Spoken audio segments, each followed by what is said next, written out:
കണ്ണാ ചാടല്ലേ. നീ എന്തോടാ അവന് മെസ്സേജ് ഇട്ടത്? ഭൂമിക്ക് വിടാന്ന്. നോട്ടിഫിക്കേഷൻ കണ്ടപ്പോ ഞാൻ വിചാരിച്ച എന്റെ അമ്മാവല്ലായിരിക്കുന്നു. നോക്കിയപ്പോഴല്ലേ യവൻ. ഞാൻ ഈ ഭൂമിന്ന് പോവുക. ഏത് ഗ്രഹത്തിലോട്ട്? ഏതേലും ഒക്കെ ഗ്രഹത്തിലോട്ട്. കണ്ണാ പ്രശ്നം പറ, നമുക്ക് സംസാരിക്കാം. അച്ഛൻ പോടാന്ന് പറഞ്ഞു. ഓടാന്ന് പറയാനുള്ള അധികാരം ഒരു അച്ഛനില്ലേ? അങ്ങനെയാണ് എന്റെ അച്ഛൻ ഇച്ചിരി അധികാരം കൂടുതലാ. നീ ഇവന്റെ അച്ഛൻ ഇവനെ വിളിക്കുന്ന കേട്ടിട്ടുണ്ടോ? ആ സമയത്ത് എനിക്ക് തന്നെ തോന്നിപ്പോ ഞാൻ തന്തയില്ലാത്തവനാന്ന്. അവസ്ഥ നോക്കണേ. അതെനിക്കും തോന്നാറുണ്ട്.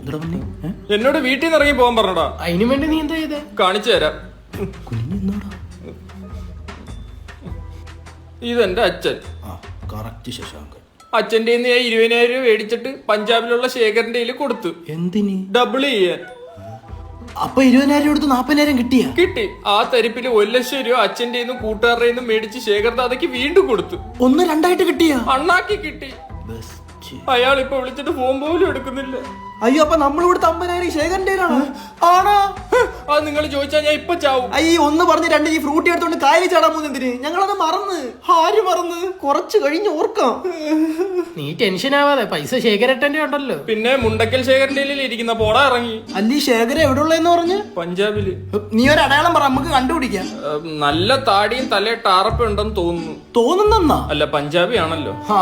നല്ല ഫ്രഷ് അടയാളം പഞ്ചാബിയുള്ള. ചെല്ലിപ്പ കണ്ടുപിടിക്കാം.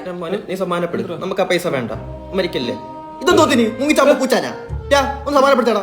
ഞാൻ അച്ഛനെ വിളിച്ചൊന്ന് സമ്മാനപ്പെടുത്തിട്ട് പോയി ഞാൻ കൂടെ ചാണ്ടി വരും. നീ എന്തെങ്കിലും അറിയാവുന്ന? നീ എങ്ങനെടാ മുങ്ങിച്ചാടി സൂയിസൈഡ് ചെയ്യുന്നത്? അതിന് ആര് ചാടിച്ചാവാൻ പോയി? ഫ്രൂട്ടിയിലെല്ലാം 1-ാം തരം എലി വെച്ച് അടിച്ചു വെച്ചേക്കുന്നത്. ഓ, ഫ്രൂട്ടിസൈഡ് ആയിരുന്നു. സുജിയേ, കാശാണോ പ്രധാനം? ഒരു കൂട്ടുകാരന്റെ ജീവിതമല്ലേ. ആ, വിളിക്കാം.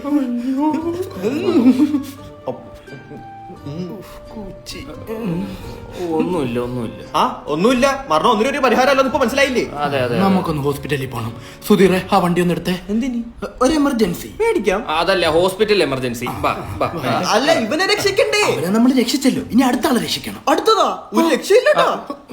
ഡേറ്റ് കഴിഞ്ഞ് ഞാൻ തോന്നുന്നു. കണ്ണ പരിഹാരം ഒന്നിനൊരു ആത്മഹത്യ ഇല്ല കേട്ടോ. അതെ, സത്യമാണ്. അത് കാണും ജീവിതമുള്ള കണ്ണ. ഒറ്റ എടുപ്പെടുത്തോടാ. അത് ചെലി പോലും ഇത്ര പെട്ടെന്ന് ചാവൂല. ഡബിൾ ഇൻഡിക്കേറ്റർ എന്തിനാ? ഒന്നുമില്ല, അവനെ അടുത്തും വലുത്ത് പറഞ്ഞൂടാ.